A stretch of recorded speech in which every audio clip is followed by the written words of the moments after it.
Hello everyone, test quiz में आपका स्वागत है। पिछली कक्षा में हमने कक्षा 11वीं का भौतिक का अध्याय 2 देखा था, जिसका नाम था इकाई एवं मापन। ठीक है, इकाई एवं मापन में हमने देखा था इकाई और मापन क्या होता है, उसका अर्थ समझा था।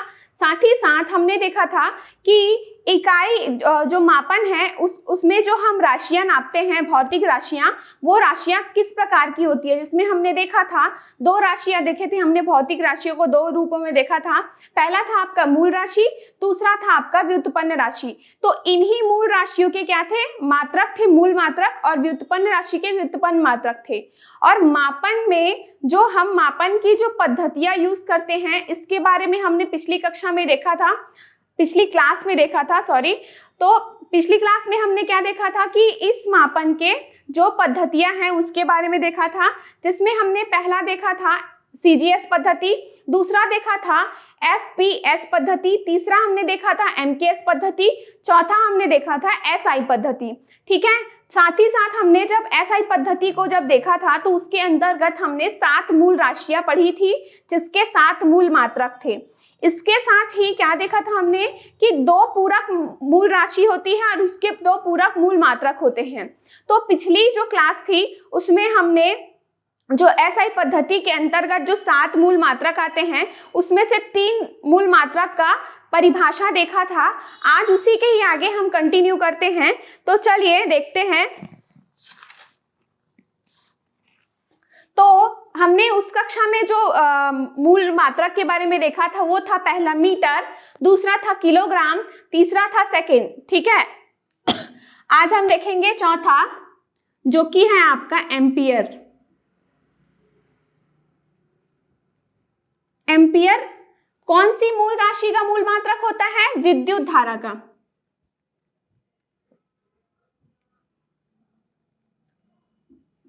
विद्युत धारा का। तो देखते हैं इसकी परिभाषा SI पद्धति के अकॉर्डिंग क्या होता है। तो देखिए यहां पर बोलता है 1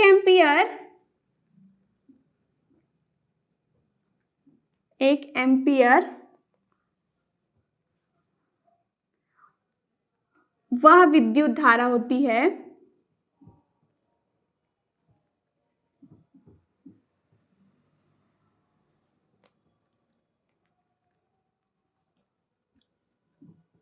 जो निर्वात में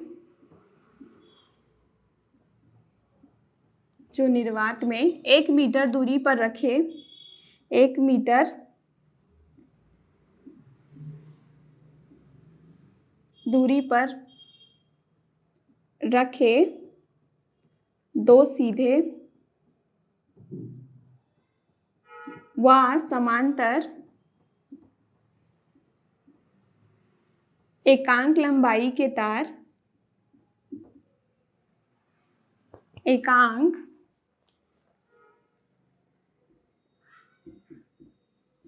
लंबाई के तार पर प्रवाहित करने पर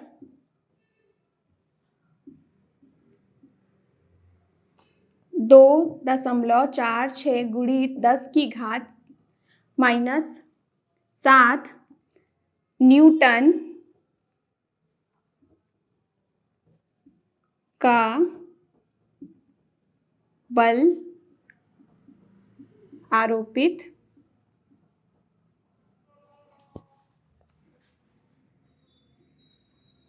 करता हो। ठीक है, तो ये है इसकी परिभाषा SI पद्धति के हिसाब से। ठीक है, क्या बोलता है इसको, कुछ एक और अच्छे से समझते हैं इसको हम। क्या बोलता है, 1 एम्पियर वह विद्युत धारा है जो निर्वात में 1 मीटर दूरी पर रखे 2 सीधे एवं समांतर एकांक लंबाई के तार पर प्रवाहित करने पर 2.46 गुणित 10 की घात -3 न्यूटन का बल आरोपित करती है।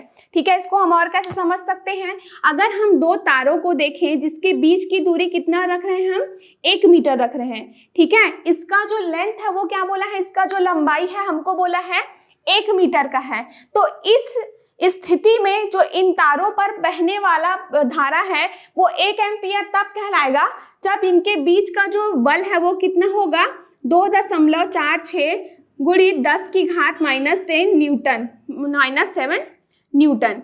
ठीक है, तो ये हमारा हुआ अगला मतलब हमारे चौथे मात्रक का परिभाषा। अगर इसी को हम यहाँ पर समझे, ठीक है, अब जो हमारा नेक्स्ट मात्रक है वो है आपका केल्विन। ठीक, केल्विन। तो केल्विन जो था वो किसका मात्रक था, केल्विन आपके ताप का मात्रक था।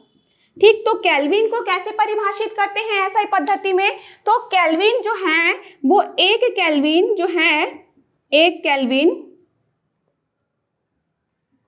वह ताप होता है, वह ताप है जो जल के त्रिक बिंदु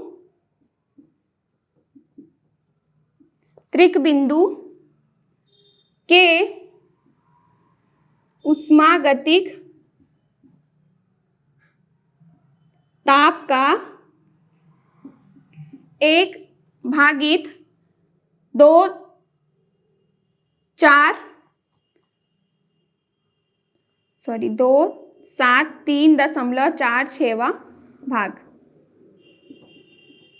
ठीक है, भाग। तो यहां पर देखिए क्या बोल रहा है, केल्विन जो है वो वह ताप होता है जिसमें जो जल का त्रिक बिंदु है। त्रिक बिंदु क्या होता है समझते हैं, अगर हम इसको किसी ग्राफ की तरह समझे तो अगर हम त्रिक बिंदु जो होता है जल का वह बिंदु होता है जो कि जल की तीनों अवस्थाओं को प्रदर्शित करता है। तो जल की 3 अवस्था कौन कौन सी होती है, ठोस, गैस और द्रव्य। ठीक है, तो इसी जो बिंदु है इसका 1/273.46वां भाग क्या होगा, आपका 1 केल्विन ताप होगा। इसको हम एक और परिभाषा देख सकते हैं कि जो आपकी पिघलती हुई बर्फ होती है और उबलता हुआ पानी, इन दोनों के ताप के अंतर को अगर हम 100 भागों में बराबर विभाजित करें तो उसका जो 1 भाग होगा वो आपके 1 केल्विन के बराबर होगा। तो ये इसका एक और परिभाषा है जो आप अपने एग्जाम पे लिख सकते हैं। अब देखते हैं नेक्स्ट जो हमारा मात्रक है वो कौन सा है। तो अगला हमारा मात्रक था कैंडेला।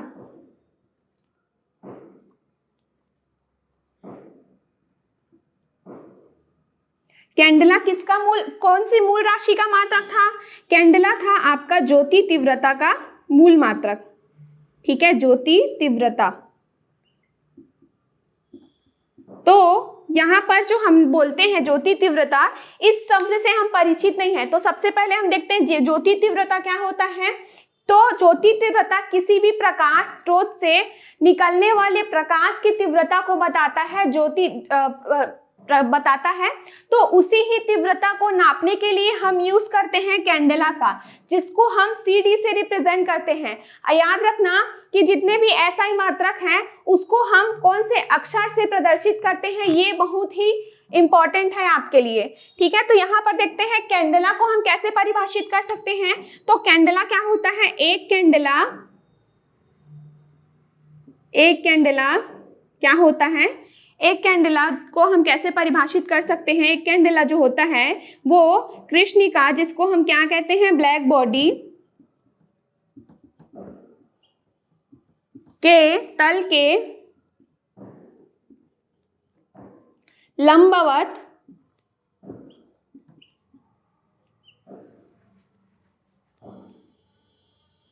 दिशा में उनके एक भागित 6,0,0,0,0, ठीक है, वर्ग मीटर क्षेत्रफल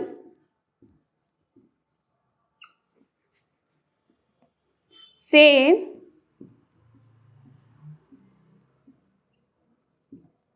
निकलने वाली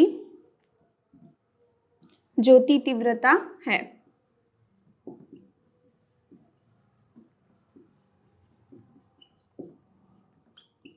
तो ज्योति तीव्रता जो मैंने बताया कि प्रकाश की तीव्रता बताता है किसी भी स्रोत से निकलता है जो। तो यहाँ पर एक कैंडेला को कैसे परिभाषित किया है, एक कैंडेला को परिभाषित करने के लिए इसने कृष्णिका का यूज किया है। तो कृष्णिका जो होता है ब्लैक बॉडी, उसके तल के लंबवत दिशा में उनके 1/6 गुणित 10⁵ वर्ग मीटर क्षेत्रफल से निकलने वाली ज्योति तीव्रता को हम कहते हैं एक कैंडेला। ठीक है, यहाँ पर जो कैंडेला का जो आपका ताप रहता है वो प्लैटिनम के गलनांक के बराबर होता है। ठीक, तो यहाँ पर हमने 6 मूल मात्रक देख लिए। अब जो हमारा अगला मूल मात्रक बचा हुआ है लास्ट, उसको देखते हैं।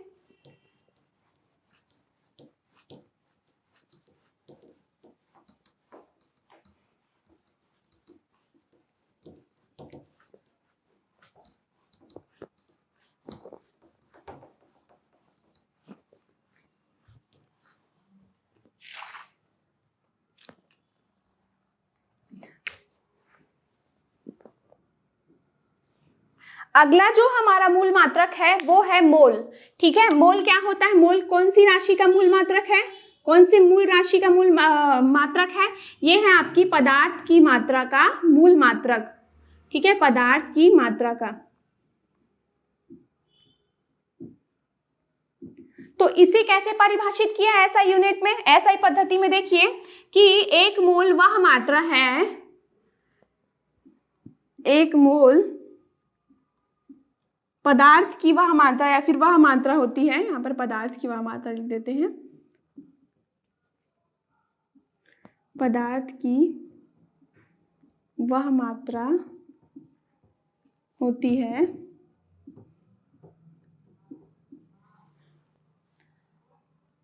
जिसमें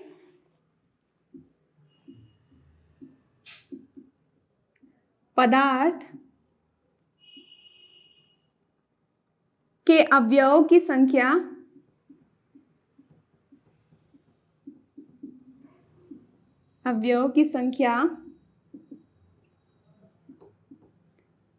कार्बन 12 के 12 ग्राम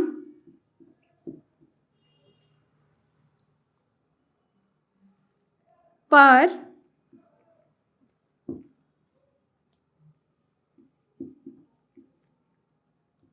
किलोग्राम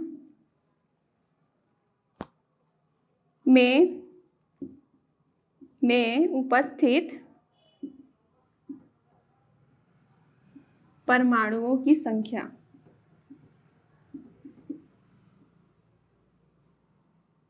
परमाणुओं की संख्या के बराबर हो।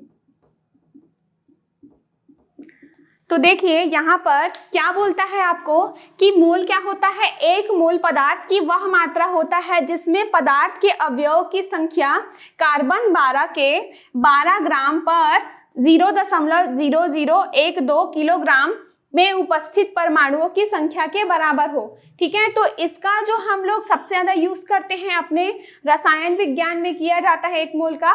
ठीक है, तो यहाँ हमने 7 मूल मात्रा को परिभाषित किया जो एसआई पद्धति के हिसाब से था। अब हम देखते हैं एसआई पद्धति में जो 2 पूरक मात्रक थे उसकी परिभाषा देखते हैं। तो जो पूरक मात्रक थे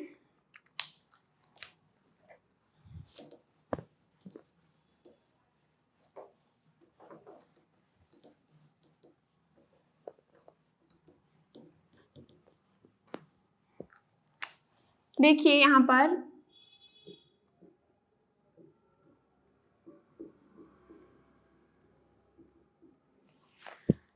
तो हमने जो 7 मूल मात्रक पढ़े थे साथ ही साथ 2 पूरक मात्रक पढ़े थे, जिसमें पहला पूरक मात्रक क्या था हमारा, रेडियन। रेडियन हमारा था पहला पूरक मात्रक, जो कि किसके लिए यूज होता था, जो कि आपका यूज होता था घन कोण के लिए, सॉरी समतल कोण के लिए।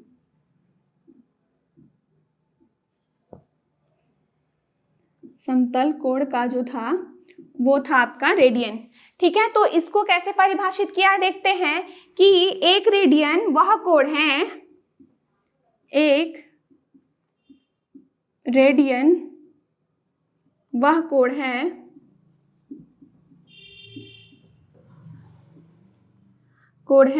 जो वृत्त की त्रिज्या के बराबर चाप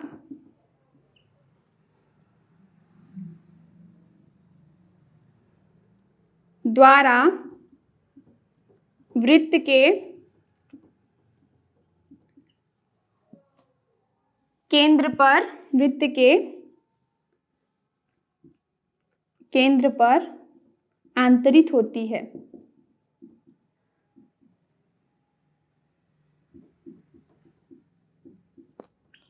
होता है।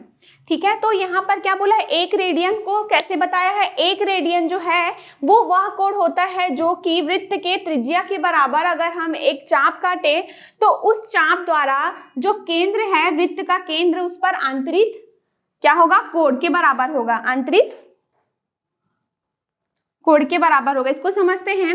तो क्या बोल रहा है, अगर हम एक वृत्त एज्यूम करें, ठीक है, हमने एक वृत्त लिया तो और इसका केंद्र हमने माना O, ठीक है, इस केंद्र का जो त्रिज्या है वो क्या है, R, ठीक, इसका त्रिज्या है R। तो अगर हम इसी त्रिज्या के बराबर का कोई एक चाप काटे, ठीक है, तो इस चाप द्वारा जो इसके केंद्र पर आंतरित कोण होगा वही क्या होगा, यही आपके बराबर होगा एक रेडियन के। ठीक है, तो हम जानते हैं कि कोण को कैसे परिभाषित किया जाता है। कोण क्या होता है, चाप बटा त्रिज्या। ठीक है, और आपको ये भी चीज पता है कि जो आपका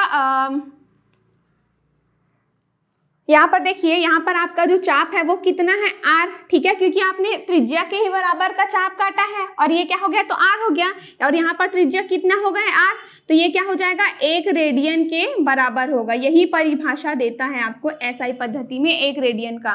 तो अगर इसको हम और अच्छे से समझे तो हमें पता है कि वृत्त के केंद्र पर आंतरित कुल कोण कितने होते हैं, मतलब कि आंतरिक पूरे कोणों की संख्या कितनी होती है, 2 पाई, या फिर कितना होता है, 360। ठीक है, अगर हम इसके पूरे कोण को देखें, तो क्या हो जाएगा, यहाँ पर हो जाएगा कोण बराबर चाप बटा त्रिज्या।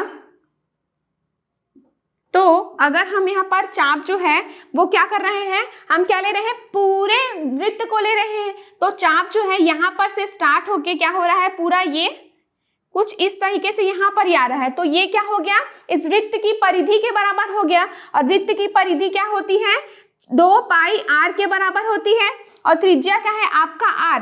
ठीक है, तो यहाँ पर जो मतलब कोण जो होगा, वृत्त का टोटल कोण, आंतरिक कोण, वृत्त के केंद्र का आंतरिक कोण, वो कितना बराबर होगा, 2 पाई।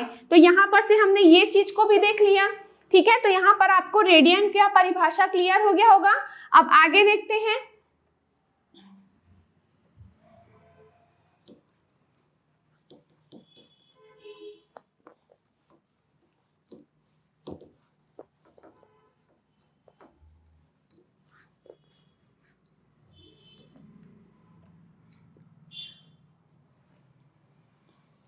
तो देखिए, दूसरा मात्रक कौन सा था हमारा, पूरक मात्रक, दूसरा आपका था स्टेरेडियन।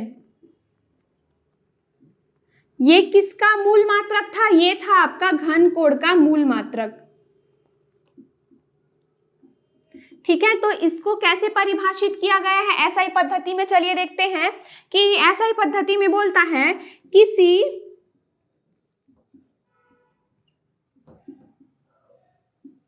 गोले के पृष्ठ का क्षेत्रफल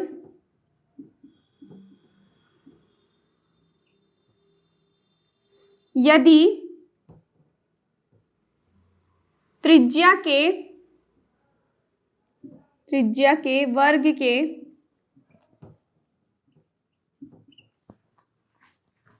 वर्ग के बराबर हो तो उस पृष्ठ उस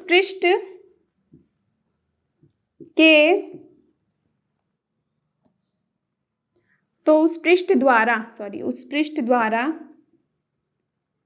गोले के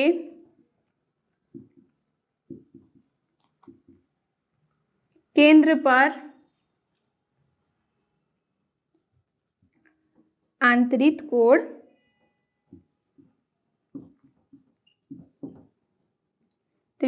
एक स्टेरेडियन के बराबर होता है। स्टेरेडियन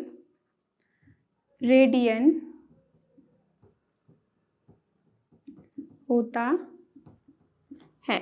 ठीक है, यहाँ पर देखिए, यहाँ पर जो आपको स्टेरेडियन का परिभाषा देखने मिलता है, यहाँ पर एक चीज हम देखते हैं, वो क्या होता है, इसमें हम गोले में देखते हैं, और इससे पहले जो हमने रेडियन देखा था वो किस में था, वो आपका था वृत्त में। तो कोई भी जो गोला होता है वो क्या होता है, कोई भी अगर हम गोले का देखें तो हम एक गोले का आयतन निकाल सकते हैं, ठीक है, और उसका पृष्ठ क्षेत्रफल भी निकाल सकते हैं। लेकिन अगर हम इसी को वृत्त के लिए देखें तो वृत्त क्या होता है, वृत्त का आप आयतन नहीं निकाल सकते हैं। ठीक है, गोला क्या होता है, एक सॉलिड रूप में रहता है। ठीक है, तो यहाँ पर क्या बोला है, किसी गोले के पृष्ठ के क्षेत्रफल यदि त्रिज्या के वर्ग के बराबर हो तो उस पृष्ठ द्वारा गोले के केंद्र पर आंतरिक कोण जो है वो कितना बराबर होगा, एक स्टेरेडियन के बराबर होगा। तो हमने माना एक हमारा गोला है, ठीक है, इसका क्या है, सेंटर क्या है आपका, केंद्र आपका है O। ठीक, तो इसको हम कुछ शेडिंग से दिखा देते हैं। ठीक है, ये गोला है आपका। तो अगर हम यहाँ पर देखें, ये है आपका, मान लेते हैं इसका कोई एक त्रिज्या है, ये है आपका R।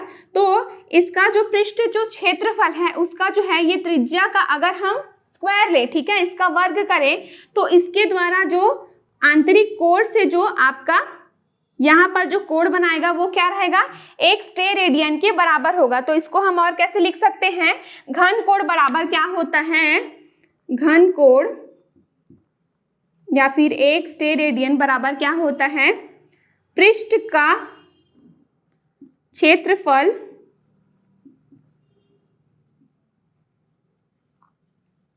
और त्रिज्या के स्क्वायर के बराबर होता है। ठीक है, तो यदि हम बोले कि पृष्ठ का जो क्षेत्रफल है, इस गोले के पृष्ठ का जो क्षेत्रफल है वो उसके त्रिज्या के बराबर हो, ठीक है, तो पृष्ठ का जो क्षेत्रफल है वो बराबर हो त्रिज्या के। ठीक है, तो यहाँ पर आप क्या लिख सकते हो, त्रिज्या। ठीक है, त्रिज्या।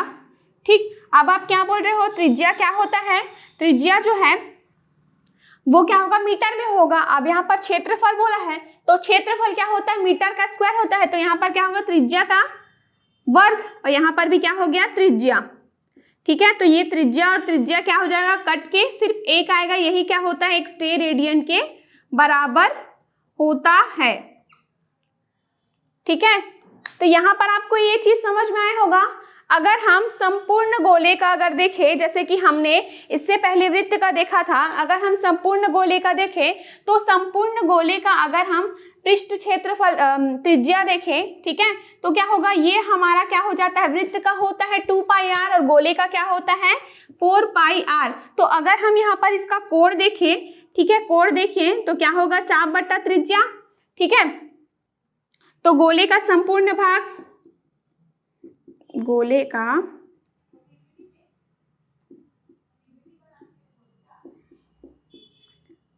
ठीक, ये क्या हो जाएगा, त्रिज्या के। ठीक, तो गोले का संपूर्ण भाग कितना होता है, 4πr। ठीक है, 4πr स्क्वायर। ठीक है, और ये क्या हो गया, स्क्वायर, तो ये क्या हो जाएगा 4π। ठीक है, तो जो कोण बनेगा वो किसके बराबर होगा, यहाँ पर ये होगा आपके 4π के बराबर। ठीक है, आपको यहाँ तक जो है मूल मात्रक की परिभाषाएं यहाँ तक आपको क्लियर हो गई होगी।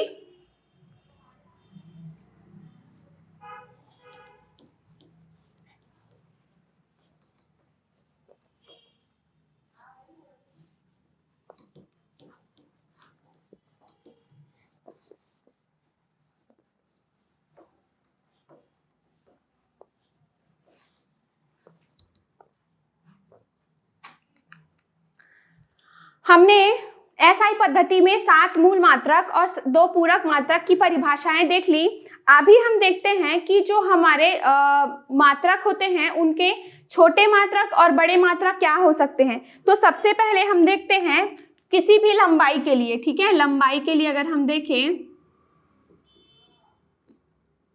तो लंबाई के छोटे मात्रक और बड़े मात्रक क्या हो सकते हैं, देखते हैं। इस तरीके के जो हमारे मात्रक है ना, वो आपके आंकिक प्रश्नों में बहुत ही उपयोगी रहते हैं, इसीलिए इनको जानना बहुत जरूरी है। हमको कोई भी आंकिक क्वेश्चन जो होता है वो तभी बन पाएगा जब हमें मात्रक के बीच का जो रिलेशनशिप है, जो संबंध है, वो पता हो। जैसे आपको क्वेश्चन पे सेंटीमीटर में देता है, ठीक है, तो आपको उसका मीटर में कितना होता है वो ज्ञात होना जरूरी है। तो इसके अगर हम छोटे मात्रक देखें, ठीक है, इसके अगर हम छोटे मात्रक देखें तो सबसे छोटा इसको हम लोग देख सकते हैं।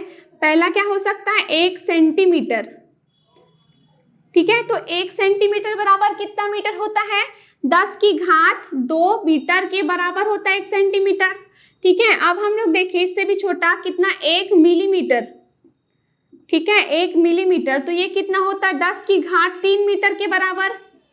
इससे भी छोटा देखें तो क्या होता है, 1 माइक्रोमीटर, माइक्रोमीटर। तो 1 माइक्रोमीटर क्या होता है, माइक्रो मतलब कि क्या होता है, 10 की घात 6 माइनस 6 मीटर, ठीक। चौथा क्या होता है हमारा, 1 नैनोमीटर, नैनोमीटर, तो ये किसके बराबर होता है, 10 की घात माइनस 9 मीटर के बराबर होता है, ठीक है। पांचवा होता है आपका 1 फर्मी, नहीं 1 पारसेक, 1 पारसेक, ठीक है। तो ये किसके बराबर होता है, 10 की घात माइनस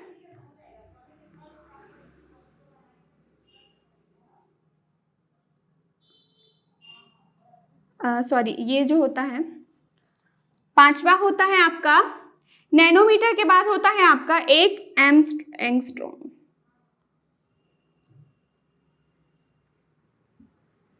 एंगस्ट्रॉम, ठीक है। तो ये किसके बराबर होता है, 10 की घात माइनस 10 मीटर के बराबर होता है, ठीक है। इसके बाद जो हम देखते हैं 1 फर्मी, ठीक है, 1 फर्मी होता है 10 की घात माइनस 15 मीटर के बराबर, ठीक। तो ये तो हमारे हो गए छोटे मात्रक। अब देखते हैं इसके बड़े मात्रक क्या होते हैं। यहाँ पर अगर हम देखें बड़े मात्रक,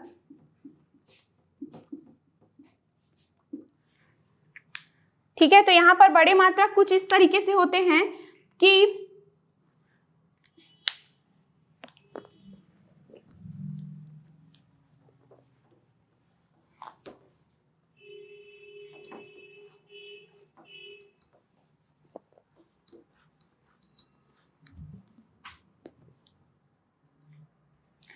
अगर हम इसके बड़े मात्रक देखें,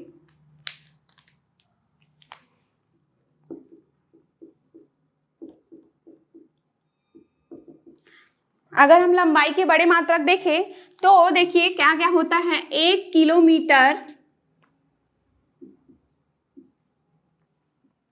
1 किलोमीटर बराबर क्या होता है, 10 की घात 3 मीटर के बराबर, ठीक है। दूसरा क्या होता है आपका, दूसरा होता है 1 प्रकाश वर्ष, ये सारे बड़े मात्रक है।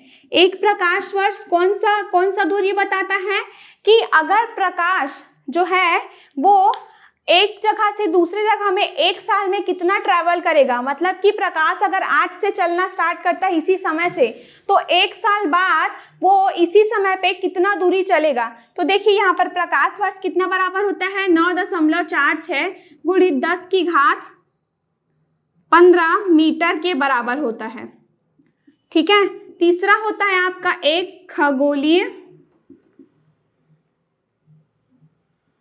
मात्रक, ठीक है। ये क्या होता है, खगोलीय मात्रक जो होता है ना, सूर्य पृथ्वी जो ग्रहों के बीच का जो दूरी होता है जो बहुत ही ज्यादा रहता है उसको नापने के लिए यूज किया जाता है।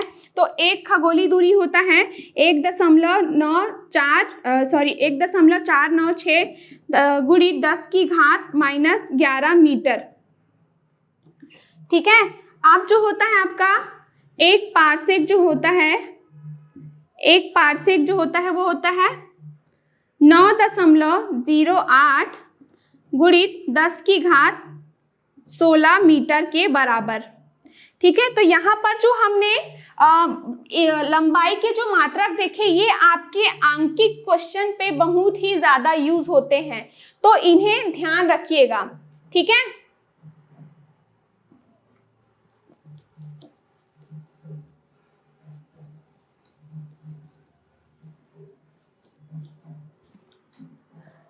तो आज की क्लास में हमने देखा कि जो एसआई पद्धति में जो 7 मूल मात्रक थे उनको हमने पूरी परिभाषा पढ़ी, साथ ही साथ 2 पूरक जो मात्रक की परिभाषाएं थी उनको पढ़ा, उनको समझा। उसके बाद हमने देखा कि लंबाई के जो छोटे और बड़े मात्रक होते हैं वो कौन कौन से होते हैं। अगली क्लास में हम इसी के ही आगे का कंटिन्यू करेंगे और इस अध्याय को और आगे पढ़ेंगे। Thank you.